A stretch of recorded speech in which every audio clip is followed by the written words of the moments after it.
Welcome to this explainer. Now, if you've ever heard of the Thuggees, I'm guessing you probably picture this demonic, bloodthirsty death cult roaming the dusty highways of 19th century India. I mean, pop culture has completely run with this idea for over a century, right? We're talking secret societies, ritual human sacrifices, and absolute religious fanaticism. But here's the thing. The line between historical reality and colonial imagination is actually incredibly blurry.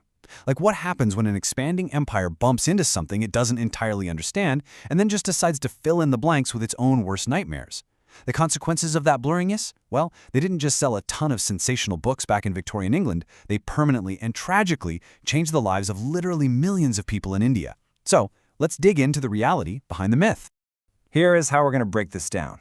First, the Thuggee myth. Then, cult or colonial invention. Followed by tracing pre-British evidence, superstition versus religion, and finally, the colonial legal legacy. Let's get right into it. Section 1. The Thuggee myth. To truly grasp how this whole story kicks off, we kind of have to put ourselves in the shoes of the British public in the early 19th century. Just imagine picking up a copy of the 1837 text, Illustrations of the History and Practices of the Thugs. Documents exactly like this one, which were heavily championed by ambitious British officials like William Sleeman, painted a really vivid, utterly terrifying picture. They weren't just describing a loose gang of bandits. No, they were describing a highly secretive, ancient, and shadowy organization dedicated entirely to murder. It was framed as this elaborate system of religious polity where killing travelers was, essentially, a twisted, unavoidable sacrament. To your average Victorian reader, this was the ultimate horror story, a vast, hidden network of assassins hiding in plain sight, striking without warning, and driven not by a basic human need for money, but by an unholy religious fervor. The sensationalism was absolutely off the charts, and the public back in England just consumed it feverishly. But hey, before we just accept that British narrative as absolute fact, we need to ground ourselves in the actual linguistics, because the words we use matter immensely. The term Thuggee is actually a British appellation. It comes from the Hindi word Thuggi, which simply means deception or trickery. It's a really broad term. However, native Indians generally referred to these highway robbers as Phonsagars, and that word derives from the Hindi word Passi, which literally translates to noose. There's a deep irony here, right? Locally, they were known plainly by their deadly methods as stranglers, a very grounded, brutal, and tangible reality. But the British?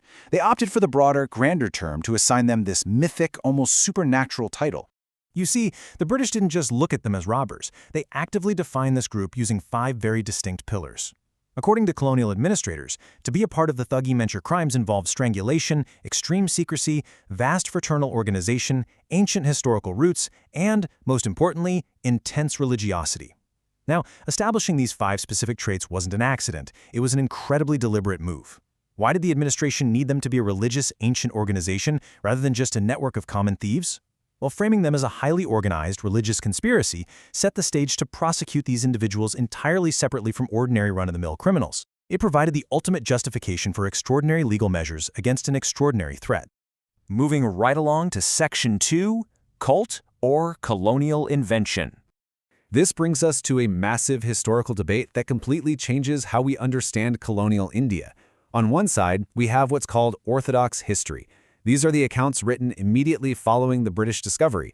They take those 19th century reports as absolute, unquestionable fact, claiming the Thuggee was a very real, very demonic cult that desperately required cleansing by the civilized British Empire. It essentially paints the colonizers as the ultimate saviors of the Indian highways. But then, on the other side, we have modern revisionist history. These historians argue that the Thuggee was an utter Orientalist fabrication, basically a boogeyman deliberately exaggerated, if not outright invented, by figures like William Sleeman.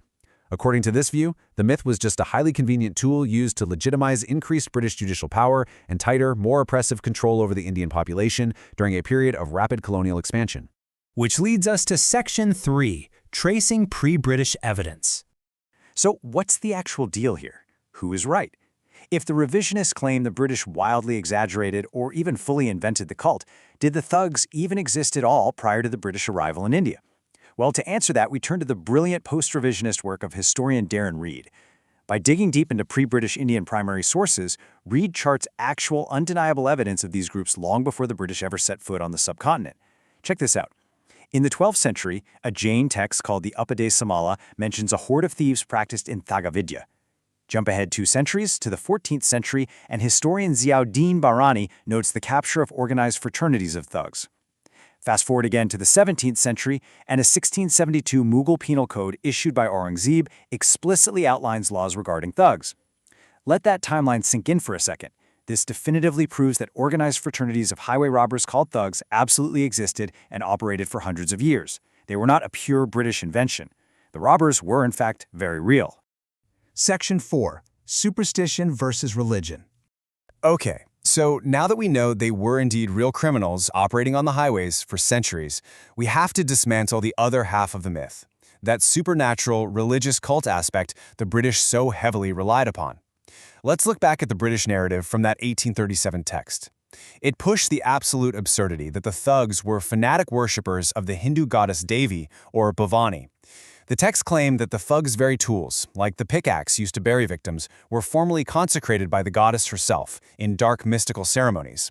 The British framed their murders not as robberies for basic financial gain, but as a strictly religious mandate. It was pitched as an active, holy war against innocent travelers, fully sanctioned by divine powers. But if we look closely at William Sleeman's own compiled interviews with thug informants, a totally different and, frankly, much more mundane picture emerges. In one transcript, an informer is actually asked if he dreads punishment in the afterlife for his crimes. His response? He says they only murder when the omens are favorable, believing God won't punish them if they follow these signs. They weren't performing grand ritual sacrifices in hidden underground temples. They were just highly superstitious criminals packing up and going home because a hare happened to cross the road. They relied on local omens, like the call of a specific bird or the direction a wild animal was moving, to decide if a robbery would be successful or if they would get caught. The crucial point here is that we really must separate the colonial fiction from the historical reality. The British claimed a systematized religion full of cult worship, human sacrifice, and dark temple offerings. But the reality? It was fraternal superstition. These were tight-knit fraternities of thieves, often from remarkably diverse castes and backgrounds, who merely held on to a specific set of local superstitions to justify their violent highway robberies and ease their severe anxieties about getting caught or killed. Think about it. This is something we see even today in modern organized crime, right? Mobsters, gang members, high-stakes thieves, they often have intense superstitions or lucky charms. It's a very human, grounded psychological defense mechanism in a dangerous, violent profession. It is absolutely not evidence of a supernatural death cult. This brings us to our final section, Section 5, the colonial legal legacy. Finally, we have to examine why this historical misrepresentation actually matters today. This isn't just some fascinating quirk of history. The myth of the demonic thuggee profoundly and devastatingly shaped the policing and legal structure of modern India. The exaggerated myth of a vast, secret religious death cult completely terrified the public. And as we know, fear is an incredibly powerful political tool. It allowed the British administration to easily pass the Thuggee Act of 1836. This act set a wildly dangerous legal precedent: guilt by association. Under this act, a person could be convicted, imprisoned, or even executed solely for being affiliated with a group of thugs, without any actual proof that they had committed a single crime. And this draconian legal logic didn't stop with highwaymen. It ultimately paved the way for the sweeping Criminal Tribes Act of 1871. This is where the leap becomes truly tragic. The government expanded this precedent of guilt by association to strictly surveil, control, and restrict the movements of countless ordinary traveling craftsmen, entertainers, and displaced peasants, simply because the British found their nomadic lifestyles difficult to govern. To really understand the sheer, devastating scale of this legislation, consider this number. By the time of India's independence in 1947, this legal framework, a framework born directly from the misunderstood and manipulated myth of the thuggee, had been used to officially classify 3.5 million individuals as inherited criminals. Just take a moment to let that sink in. Millions of people were treated as criminals from birth, completely stripped of their basic rights and human dignity, simply based on their tribe or their itinerant lifestyle. As we wrap up this explainer, I want to leave you with a thought. The thugs were real, for sure, and they were deadly highwaymen who plagued travelers for centuries. But that demonic, highly organized religion the British told the world about, that was a fiction. It was a carefully constructed narrative used to seize unparalleled judicial control. So if a colonial authority can successfully rebrand superstitious robbers into a satanic cult, to pass unprecedented laws that criminalize millions of innocent people by birth, who ultimately gets to define criminality in our history? It's a pretty stark reminder of how historical narratives are constructed, how they're manipulated, and the incredible lasting power of whoever gets to hold the pen.